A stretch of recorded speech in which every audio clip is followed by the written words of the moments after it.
Canto XXXII del Purgatorio de Dante. Estaban mis ojos tan fijos y atentos para calmar su sed de 10 años, que tenía entumecidos todos los demás miembros, encontrando además aquéllos por todas partes obstáculos que no les permitían cuidarse de ninguna otra cosa, así es que la santa sonrisa los atraía con sus antiguas redes.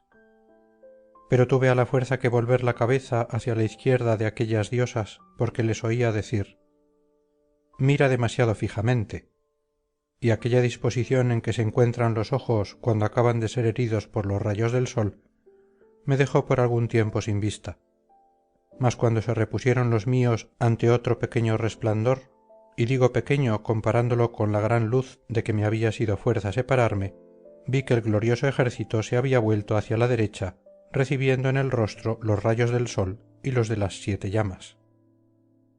Así como para salvarse se retira una cohorte cobijada bajo los escudos y se vuelve con su estandarte antes de que haya terminado por completo su movimiento, así la milicia del reino celestial que precedía al carro desfiló toda antes de que éste hubiera vuelto su lanza. Enseguida las mujeres se volvieron a colocar cerca de las ruedas y el grifo puso en movimiento el carro bendito, a pesar de que no se agitó ninguna de sus plumas. La hermosa dama que me hizo vadear el río, Stacio y yo seguíamos a la rueda que describía menor círculo. Caminando de esta suerte por la alta selva deshabitada por causa de aquella que creyó a la serpiente, ajustaba mis pasos al cántico de los ángeles. Una flecha despedida del arco recorre quizá en 3 veces el espacio que habíamos dejado tras nosotros cuando Beatriz bajó. Oí que todos murmuraban: Adam. Enseguida rodearon un árbol despojado de hojas y frutos en todas sus ramas. Su copa, que se extiende tanto cuanto se eleva, sería, a causa de su altura, admirada por los indios en sus selvas. Sé feliz, grifo, tú que no desgarras con el pico este árbol cuyos frutos son dulces al gusto, aunque el vientre de nuestros padres fue atormentado por esta misma causa. Así exclamaron todos en derredor del robusto árbol, y el animal de doble naturaleza respondía: así se conserva la semilla de toda justicia, y volviéndose al timón de que había tirado, lo condujo al pie del árbol viudo de su ramaje y ató en él el carro que de él había salido. Como nuestras plantas, cuando la luz del sol baja mezclada con aquella que irradia detrás de los celestes peces, se llenan de botones y renueva cada cual su color antes de que el sol enganche sus caballos bajo otra estrella, así se reanimó el árbol cuyas ramas estaban antes tan desnudas, adquiriendo colores menos vivos que los de rosa, pero más que los de la violeta. Yo no pude entender, ni aquí abajo se canta, el himno que aquella gente entonó entonces, ni tampoco pude oír todo el canto hasta el fin. Si me fuera posible trazar cómo se adormecieron los despiadados ojos oyendo las aventuras de Siringa, aquellos ojos que tan cara pagaron su excesiva vigilancia, representaría como un pintor que copia un modelo el modo como me dormí, pero dejo este cuidado al que sepa figurar bien el sueño. Paso pues al momento en que me desperté, y digo que un resplandor desgarró el velo de mi sueño al mismo tiempo que me gritaba una voz: levántate, ¿qué haces?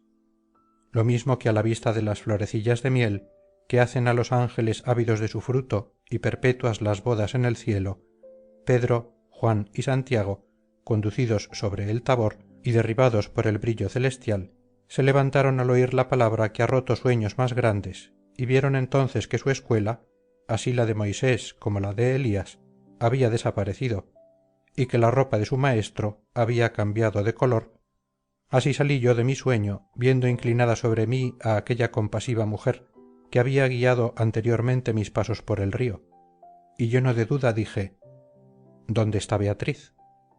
A lo que me contestó: mírala sentada sobre las raíces y bajo el nuevo follaje de ese árbol. Mira la compañía que la rodea. Los otros se van hacia arriba tras el grifo entonando cánticos más dulces y más profundos. No sé si fue más difusa su respuesta, porque aparecía de nuevo ante mis ojos aquella que había cerrado mi espíritu a todo otro objeto. Estaba sola sentada en la tierra verdadera, como si le hubieran dejado confiada la custodia del carro que vi atar a la disforme fiera. La rodeaban en círculo las 7 ninfas, teniendo en la mano aquellas luces que están seguras del aquilón y del austro. Habitarás poco tiempo esa selva y serás eternamente conmigo ciudadano de aquella Roma donde Cristo es romano. Así pues, fija tus ojos en este carro para bien del mundo que vive mal, y cuando vuelvas a él, escribe lo que has visto. Así habló Beatriz, y yo, enteramente sumiso a sus órdenes, puse mi mente y mis ojos donde ella quiso. Nunca salió el rayo con más rapidez de entre la densa nube, cuando desciende desde el punto más apartado del cielo, de la que vi emplear al ave de Júpiter para bajar al árbol, rompiendo su corteza, destrozando sus flores y sus hojas nuevas, e impeliendo al carro con toda su fuerza, que le hizo oscilar, como un buque en peligro agitado a un lado y a otro por las olas. Después vi penetrar en el interior del triunfal vehículo a una zorra que parecía no haber tomado nunca ningún buen alimento, pero mi dama le reprendió tan vivamente por sus asquerosas faltas que se alejó con la precipitación que le permitieron sus descarnados huesos. Enseguida, y por el sitio por donde antes había venido, vi descender al águila hacia el carro y dejarlo lleno de plumas. Y semejante a la voz que sale de un corazón suplicante, salió otra del cielo, diciendo: «Oh navecilla mía, qué mal cargada está». Luego me pareció que se abría la tierra entre las 2 ruedas y vi salir un dragón que hincó su cola en el carro, y como la avispa que retira su aguijón, retirando aquel su maligna cola, se llevó tras sí una parte del fondo y se alejó contento. Lo que quedó del carro, como la tierra fértil que se cubre de grama, se cubrió de la pluma ofrecida por el águila, quizá con intención casta y benigna, y quedó cubierta una y otra rueda y la lanza en menos tiempo del que mantiene un suspiro la boca abierta. Transformado de esta suerte, el edificio santo hizo salir varias cabezas de sus diversas partes, 3 de las cuales se colocaron sobre la lanza y las restantes una en cada extremo. Las primeras tenían cuernos como los bueyes, pero las otras sólo tenían un cuerno por frente. Jamás se han visto semejantes monstruos. Tan segura como una fortaleza sobre una alta montaña, vi sentarse en el carro a una prostituta medio desnuda, paseando sus miradas en torno suyo, y como para impedir que se la quitaran, vi un gigante de pie junto a ella, y ambos se besaban de vez en cuando. Mas habiendo ella vuelto hacia mí sus ojos ávidos y errantes, el feroz amante la azotó desde la cabeza a los pies. Después, lleno de suspicacia y de cruel ira, desató el monstruoso carro y lo arrastró tan lejos de la selva que sólo con ella me ocultó a la prostituta y a la nueva fiera. Fin del canto 32 del Purgatorio.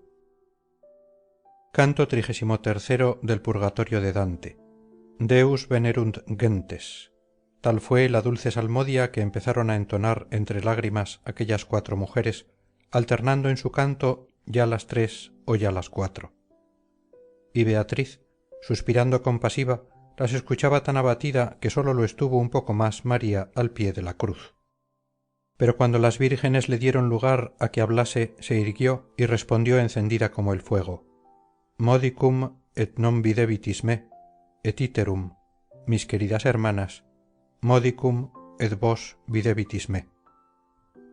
Después reunió ante sí a todas 7 y haciendo un ademán nos hizo colocar tras ella a mí, a la dama y al sabio que quedó en nuestra compañía. Así se alejaba, y no creo que hubiera puesto en el suelo su 10º paso, cuando hirió mis ojos con sus ojos, y con aspecto tranquilo me dijo: «Ven más deprisa, de modo que si hablo contigo me puedas oír con más facilidad».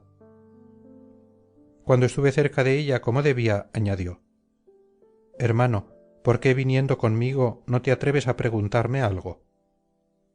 Me sucedió lo que a aquellos que por su excesiva reverencia al hablar con sus superiores no pueden hacer salir con viveza las palabras de entre sus dientes, y contesté balbuceando: «Señora, vos conocéis mis necesidades y lo que les conviene». Contestóme: «Quiero que en adelante te despojes de ese temor y esa vergüenza, para que no hables como hombre que sueña. Sabe que el vaso que ha roto la serpiente fue y no es, pero crea el culpable que la venganza de Dios no teme las armas. El águila que dejó sus plumas en el carro, por lo que se convirtió éste en un monstruo, y después en una presa, no estará siempre sin herederos, pues veo ciertamente, y por eso lo refiero, algunas estrellas ya próximas al abrigo de todo obstáculo y de todo impedimento, y con ellas vendrá un tiempo en el que un 500, 10 y 5, enviado por Dios, destruirá a la ladrona y a aquel gigante que con ella delinque. Y quizá mi predicción oscura, como los oráculos de Temis y de la Esfinge, no te persuade porque como ellos ofusca el entendimiento, pero en breve los hados serán las náyades que desaten el apretado nudo de este enigma, sin temor por sus ganados y sus trigos. Anota estas palabras, y tal cual han salido de mis labios, enséñaselas a los que viven con aquella vida que no es más que una rápida carrera hacia la muerte. Acuérdate además cuando las escribas, de no ocultar que has visto el árbol que ha sido robado 2 veces. Quien lo despoja o lo rompe ofende con una blasfemia de hecho a Dios que lo hizo santo sólo para su uso. Por haber mordido su fruto, la primera alma aguardó en el dolor y en el deseo durante 5000 años y más al que en sí mismo castigó aquel bocado. Tu espíritu está adormecido si no comprende que por una causa singular es aquel árbol tan alto y tan anchurosa su copa. Y si los vanos pensamientos que rodean tu mente no fuesen como las aguas de Elsa, y el placer que te causan no la mancharan como Píramo manchó el fruto del moral, sólo por tantas circunstancias reconocerías moralmente la justicia de Dios en la prohibición de tocar aquel árbol. Mas como veo tu inteligencia como petrificada y tan oscurecida por el pecado que te deslumbra el brillo de mis palabras, quiero que te las lleves, si no escritas, por lo menos estampadas en ti mismo, por aquello que hace llevar el bordón rodeado de palmas. Le contesté, así como la cera no altera jamás la imagen que la imprime el sello, del mismo modo la vuestra ha quedado grabada en mi cerebro. Pero ¿por qué vuestra deseada palabra vuela tanto sobre mi imaginación, que cuanto más procura comprender sus velados conceptos, más se extravía? Porque conozcas, dijo, aquella escuela que has seguido, y porque veas cómo su doctrina puede seguir a mis palabras, y que vuestro camino se separa tanto del divino cuanto de la tierra se aparta aquel cielo, que siendo el más alto de todos, va más veloz que todos ellos. Entonces le respondí, no recuerdo haberme alejado jamás de vos, ni me remuerde la conciencia. Es que tú no puedes recordar nada, me dijo sonriendo. Acuérdate de que has bebido las aguas del Leteo, y si del humo se deduce el fuego, de ese olvido se deduce también claramente que tu voluntad, ocupada en otras cosas, era culpable. Por cierto que en adelante serán mis palabras tan desnudas cuanto es preciso descubrirlas a tu rudo entendimiento. El sol más resplandeciente y con pasos más lentos recorría el círculo del meridiano que cambia según las diversas situaciones de la tierra, cuando se detuvieron, como se detiene la tropa que va de avanzada si encuentra alguna novedad en su camino, las 7 mujeres, al llegar a una triste umbría como las que se ven bajo las verdes hojas y las negruzcas ramas por donde llevan los Alpes sus fríos riachuelos. Ante ellas me parecía ver al Tigris y al Éufrates de una misma fuente y como amigos separarse lentamente. Oh luz, oh gloria de la raza humana, ¿qué agua es esta que esparce de una misma fuente y dividida se aleja una de otra? A tal pregunta me contestó, ruega a Matilde que te lo diga. Y la hermosa dama respondió como aquel que se disculpa, ya le he dicho esta y otras varias cosas, y estoy segura de que el agua del Leteo no se las ha hecho olvidar. Beatriz añadió, quizá otra preocupación mayor que muchas veces nos quita la memoria ha oscurecido su mente con respecto a los demás objetos. Pero mira el Eunoe que por allí se desliza, condúcele hacia él y según acostumbras, reanima su abatida virtud. Como alma gentil que de nada se excusa, sino que adapta su voluntad a la de los otros en cuanto se la dan a conocer por medio de alguna señal, de igual suerte se puso en marcha la bella dama en cuanto estuve a su lado, y dijo Astacio con su gracia femenil, ven con él. Lector, si dispusiera de mayor espacio para escribir, cantaría en parte la dulzura de las aguas de que no me habría saciado nunca, pero como están ya llenos todos los papeles dispuestos para este segundo cántico, el freno del arte no me deja ir más lejos. Volví de aquellas sacrosantas ondas tan reanimado como las plantas nuevas, renovadas con nuevas hojas, purificado y dispuesto a subir a las estrellas. Fin del canto 33 del Purgatorio. Canto primero del Paraíso de Dante. La gloria de aquel que imprime el movimiento a todo penetra en el universo y resplandece en una parte más que en otra. Yo estuve en el cielo que inunda principalmente con su luz y vi tales cosas que ni sabe ni puede referirlas el que desciende de allá arriba, porque nuestra inteligencia, acercándose al objeto de su deseo, penetra tanto en él que la memoria no puede retroceder. No obstante, cuanto mi mente haya podido atesorar de lo concerniente al reino santo será en lo sucesivo objeto de mi cántico. Oh buen Apolo, haz de mí para este último trabajo un vaso lleno de tu poder, tal cual lo pides para tu laurel amado, pues si hasta aquí tuve bastante con una cima del Parnaso, ahora necesito las dos para entrar en el resto de mi carrera. Entra en mi seno e inspírame el aliento de que estabas poseído cuando sacaste los miembros de Marsias fuera de su piel. Oh divina virtud, si a mí te manifiestas de modo que pueda presentar la sombra del reino bienaventurado impresa en mi cabeza, me verás acudir a tu árbol querido y coronarme entonces de aquellas hojas, pues de ellas me haréis digno tú y el asunto de que me ocupo. Tan pocas veces, Padre, se recoge el lauro del triunfo, ya como César o como poeta, falta y vergüenza de la humana voluntad, que cuando uno arde en deseos de alcanzarlo, el follaje peneico debería infundir la alegría en la feliz deidad délfica. A una pequeña chispa sigue una gran llama. Quizá, después de mí, se orará con mejor voz porque responda Cirra. La lucerna del mundo se presenta a los mortales por diferentes aberturas, pero cuando se deja ver por aquella en que se unen 4 círculos con 3 cruces, entonces sale con mejor curso y con mejor estrella, y modela y sella más a su gusto la mundana alcera. Aquella abertura había hecho aparecer allá la aurora y aquí era casi de noche. Todo aquel hemisferio estaba ya blanco y la otra parte negra, cuando vi a Beatriz vuelta hacia el lado izquierdo, mirando al sol como jamás lo ha mirado con tanta fijeza un águila. Y así como un segundo rayo sale del primero y se remonta a lo alto, semejante al peregrino que quiere volverse, así la acción de Beatriz, penetrando por mis ojos en mi imaginación, originó la mía, y fijé los ojos en el sol contra nuestra costumbre. Muchas de las cosas que allí son lícitas no lo son aquí a nuestra virtud, merced a aquel sitio creado por Dios para residencia propia de la especie humana. Yo no pude soportar mucho tiempo aquel resplandor, pero no tampoco que no le viera despedir chispas en torno suyo, como el hierro que sale candente del fuego, y de pronto me pareció que un nuevo día se unía al día, como si aquel que puede hubiese adornado el cielo con otro sol. Beatriz estaba contemplando fijamente con los ojos las ruedas eternas. Yo fijaba en ella mis miradas desviadas del sol, y al contemplarla experimenté en mi interior lo que Glauco al gustar aquella hierba que le hizo en el mar compañero de los otros dioses. La facultad de pasar desde la humanidad a un grado de naturaleza más elevado no se podría explicar per verba, pero baste este ejemplo a aquel a quien la gracia divina reserve tal experiencia.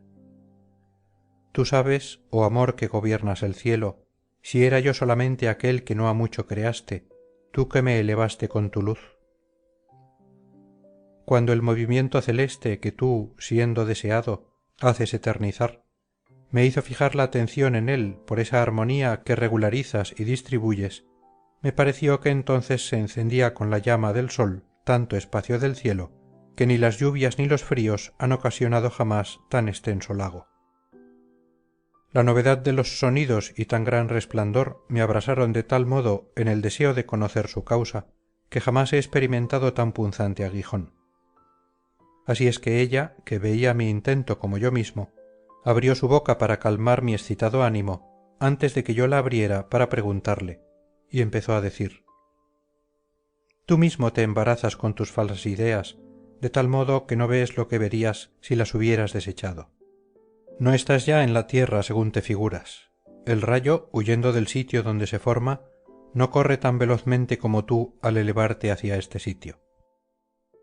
Si vi desvanecida mi primera duda gracias a sus palabras sonrientes y breves, me vi en cambio más envuelto en otra nueva y dije: ya me contemplo con placer libre de mi primitiva admiración, pero ahora me asombra cómo he podido atravesar por entre estos cuerpos leves. Por lo cual Beatriz, lanzando un piadoso suspiro, elevó hasta mí sus ojos con aquel aspecto de que se reviste la madre ante el delirio de su hijo, y repuso: todas las cosas guardan un orden entre sí, y este orden es la forma que hace al universo semejante a Dios. Aquí ven las altas criaturas las huellas de la fuerza eterna, que es el fin por el que se ha creado el orden prefijado. En el de que me ocupo, todas las naturalezas tienen sus inclinaciones y según su diversa esencia se aproximan más o menos a su principio. Así es que se dirigen a diferentes puertos por el gran mar del ser, y cada una con el instinto que se le concedió para que la lleve al suyo. Este instinto conduce al fuego hacia la luna. Él mismo es el que promueve los primeros movimientos del corazón de los mortales, el que estrecha y reúne en sí misma a la tierra, y este arco se dispara no tan sólo contra las criaturas desprovistas de inteligencia, sino contra las que tienen inteligencia y amor. La providencia, que todo lo ordena, hace con su luz que esté tranquilo el cielo en el que gira aquel que tiene mayor premura. Allí es donde ahora, como a sitio designado, nos lleva la virtud de la cuerda de aquel arco que dirige todo lo que lanza hacia un objeto agradable. Es cierto que como la forma no guarda muchas veces armonía con las intenciones del arte, porque la materia es sorda para contestar, se desvía entonces de esta dirección la criatura que tiene el poder de inclinarse, por más que esté impulsada de aquel modo hacia otro lado. Y así como se puede ver caer el fuego desde una nube, lo mismo cae si su primer impulso se desvía en la tierra por un falso placer. No debes pues admirarte, según opino, de tu ascensión, lo mismo que no te admirarías de un río que desde lo alto de una montaña descendiese hasta su pie.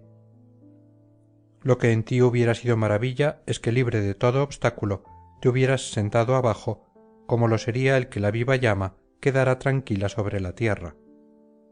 Al llegar aquí, elevó sus ojos al cielo. Fin del primer canto del paraíso. Canto segundo del paraíso de Dante. Oh vosotros, que deseosos de escuchar, habéis seguido en una pequeña barca tras mi bajel que navega cantando, virad para volver a ver vuestras playas. No os internéis en el piélago, porque quizá, perdiéndome yo, quedaríais perdidos. El agua por donde sigo no fue jamás recorrida. Minerva sopla en mi vela, Apolo me conduce, y las 9 musas me enseñan las osas. Vosotros que en corto número tendisteis a tiempo el cuello hacia el pan de los ángeles, del cual se vive aquí, pero sin que nadie quede harto, podéis dirigir sin cuidado vuestra nave a través del alto mar, siguiendo mi estela sobre el agua que se reúne en breve. Aquellos gloriosos héroes que pasaron a Colcos no se admiraron cuando vieron a Jasón convertido en boyero, como os admiraréis ahora vosotros. La innata y perpetua sed del deiforme reino nos hacía ir tan veloces como veloz veis al mismo cielo. Beatriz miraba hacia arriba, y yo la miraba a ella. Y quizás en menos tiempo del en que se coloca un dardo y se despide el arco y vuela, me vi llegado a un punto donde una cosa admirable atrajo mis miradas, por lo cual aquella, para quien no podían estar ocultos mis sentimientos, vuelta hacia mí, tan agradable como bella, me dijo: eleva tú agradecidamente hacia Dios que nos ha transportado a la primera estrella. Parecíame que se extendiese sobre nosotros una nube lúcida, densa, sólida y bruñida, como un diamante herido por los rayos del sol. La eterna Margarita nos recibió así, como el agua, que a pesar de permanecer unida recibe un rayo del sol. Si yo era cuerpo, y si en la tierra no se concibe cómo una dimensión pueda admitir otra, según debe suceder si un cuerpo penetra en otro, debería abrazarnos mucho más el deseo de contemplar aquella esencia en que se ve cómo se une a Dios nuestra naturaleza. Allí se verá todo cuanto creemos por la fe sin demostración alguna, pero será conocido por sí mismo como la primera verdad en que el hombre cree. Yo respondí: Señora, con tanto reconocimiento como cabe en mí, doy gracias a aquel que me ha alejado del mundo mortal. Pero decidme, ¿qué significan las oscuras señales de este cuerpo que allá abajo en la tierra hacen que algunos inventen patrañas sobre Caín? Sonrió un poco y después me dijo: si la opinión de los mortales se extravía donde la llave de los sentidos no puede abrir, no deberían en verdad punzarte en adelante las flechas de la admiración, pues ves que si la razón sigue a los sentidos, debe tener muy cortas las alas. Pero dime qué es lo que tú piensas con respecto a esto. Le contesté: lo que aquí arriba me parece de diferente forma, creo que debe ser producido por cuerpos enrarecidos y por cuerpos densos. Ella repuso: verás de un modo cierto que tu creencia está basada en una idea falsa, si escuchas bien el argumento que voy a oponerte. La octava esfera os muestra muchas luces, las cuales, por su cualidad y por su cantidad, se pueden ver bajo diferentes aspectos. Si solamente el enrarecimiento y la densidad produjesen tal efecto, en todas habría una sola virtud, más o menos distribuida según su densidad, y otro tanto según la cualidad y cantidad de cada cual. Es necesario, pues, que diferentes virtudes sean fruto de principios formales, y éstos, excepto uno, serían destruidos por tu raciocinio.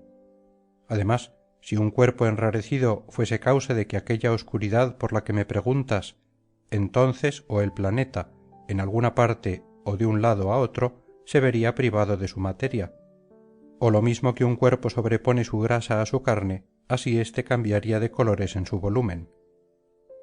Si los cuerpos enrarecidos formaran esas manchas, se manifestaría en los eclipses de sol, porque su luz pasaría a través de la luna como atraviesa por aquellos cuerpos.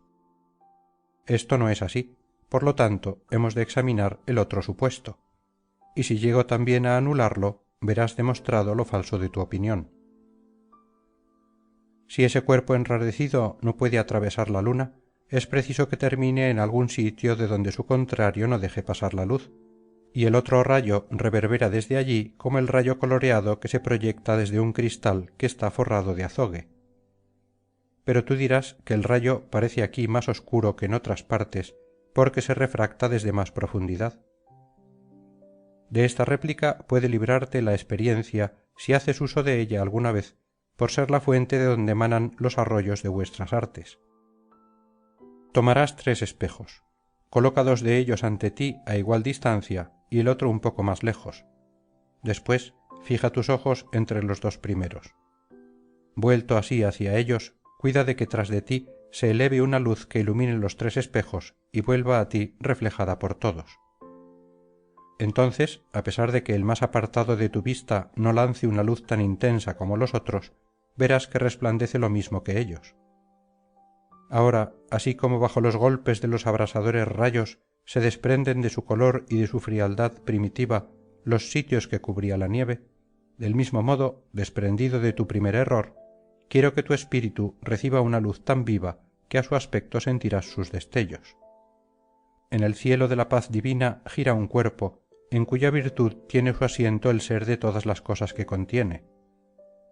El cielo siguiente, que tiene tantas estrellas, reparte aquel ser entre las mismas, las cuales son de distinta esencia, diferentes también de aquel cielo, pero que están contenidas en él. Los otros cielos inferiores, por la diversa virtud que acompaña a cada uno, disponen de diferentes modos de sus fines y de sus causas. Estos órganos del mundo, como ves ahora, descienden de grado en grado, de suerte que adquieren de arriba la virtud que abajo comunican. Mírame bien cómo voy por este camino hacia la verdad que deseas, a fin de que después sepas por ti solo vencer toda dificultad. El movimiento y la virtud de las sagradas esferas deben salir de sus motores, como la obra del martillo del herrero. El cielo, al que hacen bello tantas luces, recibe forma y virtud de la inteligencia profunda que lo mueve y se transforma en su sello, y como el alma dentro de vuestro polvo, distribuyéndose por diferentes miembros, se adapta a diferentes potencias, así la inteligencia desplega por las estrellas su bondad multiplicada, girando sobre su unidad. Cada virtud se une de distinto modo con el precioso cuerpo a quien vivifica, en el cual se refunde como en vosotros la vida. Por la plácida naturaleza de donde se deriva, esa virtud mezclada a los cuerpos luce como la alegría en una pupila ardiente. De ella procede lo que entre luz y luz parece diferente, y no de los cuerpos densos y enrarecidos. Ella es el principio formal que produce lo oscuro y lo claro, según su bondad. Fin del canto segundo del Paraíso. Canto tercero del Paraíso de Dante. Aquel sol que desde luego abrasó de amor mi corazón, había descubierto, con sus pruebas y refutaciones, el dulce aspecto de la hermosa verdad. Y yo, para confesarme tan vencido y persuadido como debía, levanté más la cabeza para hablar. Pero se me apareció una visión, la cual me retuvo de tal modo junto a sí para contemplarla, que no me acordé de mi confesión. Como a través de cristales tersos y transparentes, o de aguas nítidas y tranquilas, aunque no tan profundas que se pierda de vista el fondo, llegan a nuestra vista las imágenes tan debilitadas que una perla en una frente blanca no llegaría más débilmente a nuestros ojos, así vi yo muchos rostros prontos a hablarme, por lo cual caí en el error contrario a aquel que inflamó el amor entre un hombre y una fuente. En cuanto las distinguí, creyendo que eran imágenes reflejadas en un cuerpo lúcido, volví los ojos para ver los cuerpos a que correspondían y nada vi, y los dirigí de nuevo hacia adelante en dirección de mi dulce guía, que sonriendo despedía fulgores de sus santos ojos. No te asombres porque me sonría de tu pueril pensamiento, me dijo, pues que no se apoya todavía tu pie sobre la verdad, y como de costumbre te hace oscilar. Esas que ves son verdaderas sustancias relegadas aquí por haber faltado a sus votos. Pero habla con ellas y oye y cree que la verdadera luz que las regocija no permite que se tuerzan sus pasos. Y yo me dirigí a la sombra que parecía más dispuesta a hablar y empecé a decirle, como hombre a quien su mismo deseo le quita el valor. Oh espíritu bien creado, que bajo los rayos de la vida eterna sientes la dulzura que no se comprende nunca si no se ha gustado, me será muy grato si te dignas decirme tu nombre y cuál es vuestra suerte. A lo que contestó pronta y con ojos rientes: nuestra caridad nunca cierra sus puertas a un deseo justo, sino que es como aquella que quiere que se le asemeje toda su corte. Yo fui en el mundo una virgen religiosa, y si tu mente me contempla bien, no me ocultará a tus recuerdos el ser hoy más bella, sino que reconocerás que yo soy picarda, que colocada aquí con estas otras bienaventuradas, soy también bienaventurada en la esfera más lenta. Nuestros afectos, a quienes sólo inflama el amor del Espíritu Santo, se regocijan en el orden designado por Dios, y nos ha cabido en suerte este sitio que es tan bajo, porque descuidamos nuestros votos y en parte no fueron observados. A lo que le contesté: en vuestros admirables rostros resplandece no sé qué de divino que cambia el primer aspecto que de vosotras se ha conservado. Por eso no fui más presto en recordar, pero ahora viene en mi ayuda lo que tú me dices, de suerte que me es más fácil reconocerte. Mas dime, vosotras que sois aquí felices, ¿deseáis estar en otro lugar más elevado para ver más o para haceros más amigas? Sonrió un poco con las otras sombras. Enseguida me respondió tan placentera que parecía arder en el primer fuego del amor. Hermano, una virtud de caridad calma nuestra voluntad, y esa virtud no nos hace desear más que lo que tenemos, ni nos hace sedientas de otro bien. Si deseáramos estar más elevadas, nuestro anhelo estaría en desacuerdo con la voluntad de aquel que nos reúne aquí, desacuerdo que no admiten las esferas celestiales, como verás si consideras bien que aquí es de necesidad estar unidas a Dios por medio de la caridad, y la naturaleza de esta misma caridad.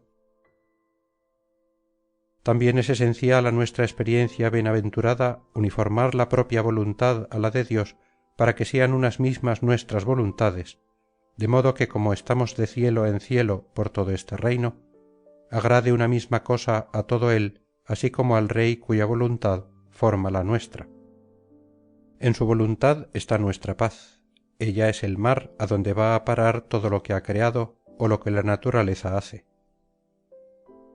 Entonces comprendí claramente por qué en el cielo todo es paraíso, por más que la gracia del supremo bien no llueva en todas partes por igual. Pero así como suele suceder que un manjar nos sacie y que sintamos aún apetito por otro, de suerte que pedimos éste y rechazamos el otro, así hice yo con el gesto y la palabra, para saber por ella cuál fue la tela de la que no continuó manejando hasta el fin la lanzadera. Una virtud perfecta, un mérito eminente, colocan en un cielo más alto a una mujer, me dijo, según cuya regla se lleva allá abajo en nuestro mundo el hábito y el velo monacal, a fin de que hasta la muerte se viva noche y día con aquel esposo, a quien es grato todo voto que la caridad hace conforme a su deseo. Por seguirla huí del mundo jovencita aún y me encerré en su hábito y prometí observar la regla de su orden. Después algunos hombres, más habituados al mal que al bien, me arrebataron de la dulce clausura. Dios sabe cuál fue después mi vida. Con respecto a este otro esplendor que se te muestra a mi derecha y a quien ilumina toda la luz de nuestra esfera, lo que digo de mí entiende asimismo que lo digo de él.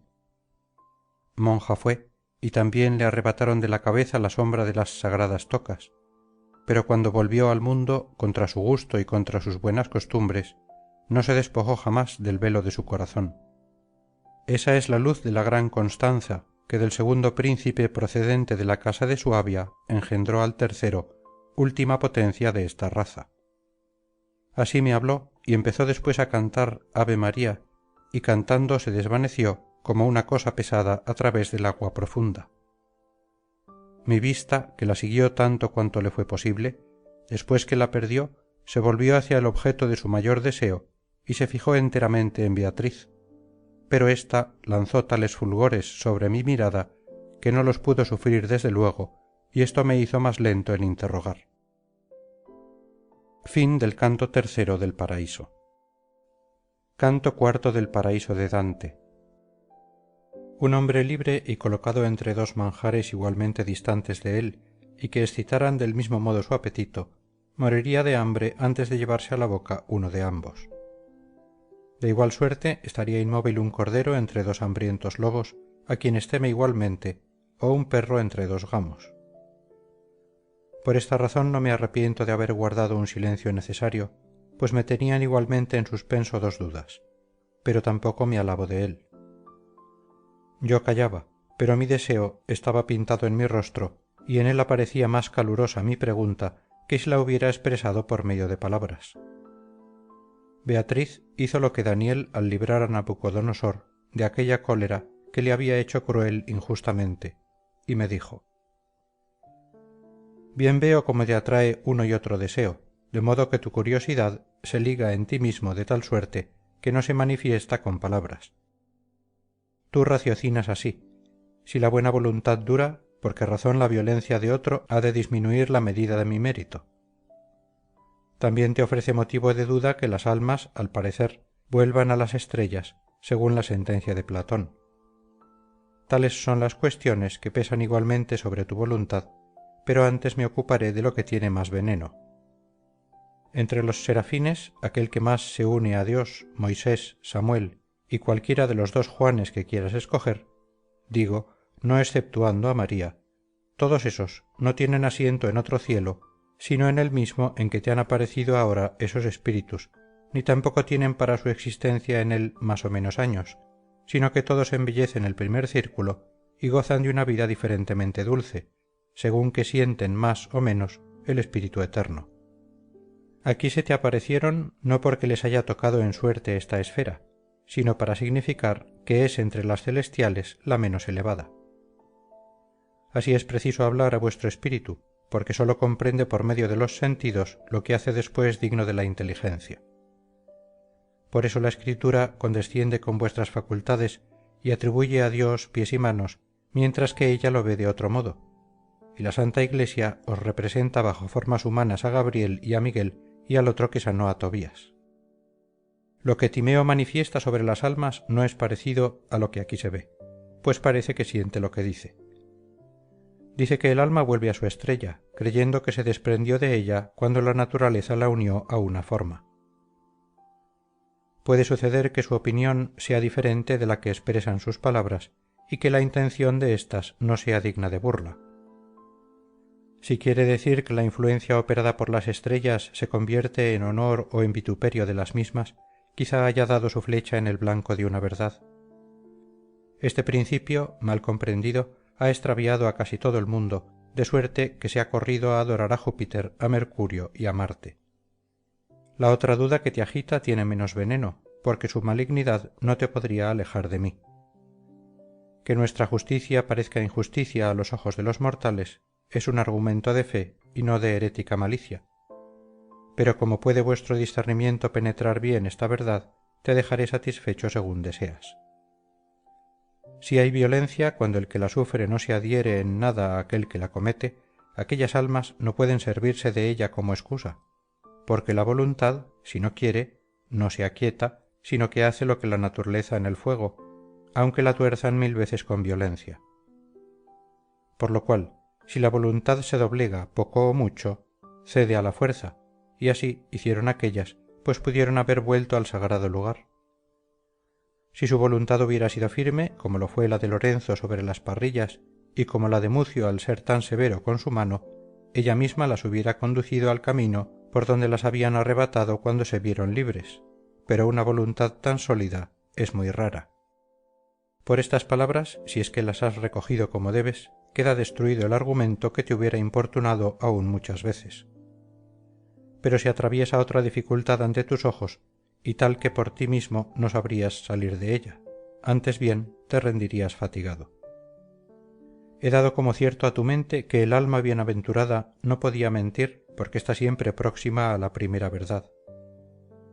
Enseguida habrás podido oír por Picarda que Constanza había aguardado su inclinación al velo, de manera que parece contradecirme. Muchas veces, hermano, sucede que por huir de un peligro se hace con repugnancia aquello que no debería hacerse, como Alcmeón, que a instancias de su padre mató a su propia madre, y por no perder la piedad se hizo despiadado. Quiero que pienses sobre ese punto, que si la fuerza y la voluntad obran de acuerdo, resulta que no pueden excusarse las faltas. La voluntad absoluta no consiente en el daño, pero consiente en él en cuanto teme, si se retira, caer en mayor pena. Cuando Picarda, pues, se expresa como lo ha hecho, entiende que habla de la voluntad absoluta y yo de la otra, de suerte que ambas decíamos la verdad. Tales fueron las ondulaciones del santo arroyo que salía de la fuente de donde fluye toda verdad, y se aquietaron todos mis deseos. Oh amada del primer amante, oh divina, dije enseguida, cuyas palabras me inundan comunicándome tal calor que me reaniman cada vez más. No es tan profunda mi afección que baste a devolveros gracia por gracia, pero que responda por mí aquel que todo lo ve y lo puede. Bien veo que nuestra inteligencia no queda nunca satisfecha si no la ilumina la verdad, fuera de la cual no se difunde ninguna otra verdad. En cuanto ha podido alcanzarla, descansa en ella como la fiera en su cubil, y puede indudablemente llegar a ella, si no, cada uno de nuestros deseos sería vano. De este deseo nace, como un retoño, la duda al pie de la verdad, siendo esto un cuidado de su naturaleza que guía de grado en grado nuestra inteligencia al conocimiento de Dios. Esto mismo me invita, esto mismo me anima, señora, a pediros reverentemente que me aclaréis otra verdad que encuentro oscura. Quiero saber si el hombre puede satisfaceros con respecto a los votos rotos por medio de otras buenas acciones que no sean pequeñas en vuestra balanza.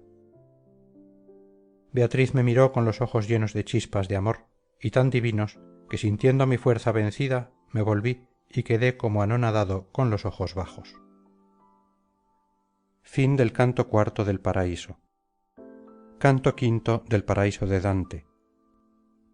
Si te parezco más radiante en el fuego de este amor de lo que se suele en los amores terrenales, hasta el punto de superar la fuerza de tus ojos, no debes asombrarte, porque esto procede de una vista perfecta que, distinguiendo bien los objetos, los examina rápidamente en cuanto los ha percibido.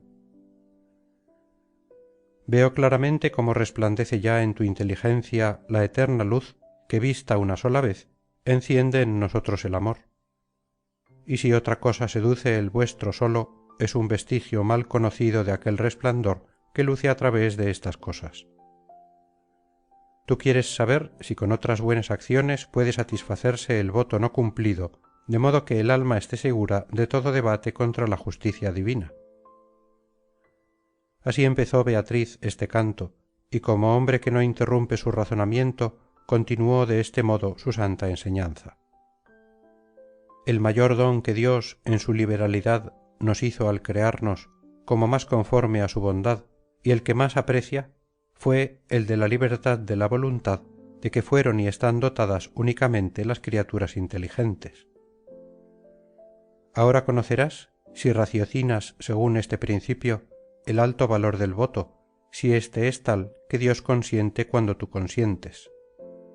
Porque al cerrarse el pacto entre Dios y el hombre, se le sacrifica ese tesoro de que hablo, y se le sacrifica por su propio acto. Así pues, ¿qué se puede volver en cambio? Si crees hacer buen uso de lo que has ofrecido, quieres hacer una buena obra con una cosa mal adquirida.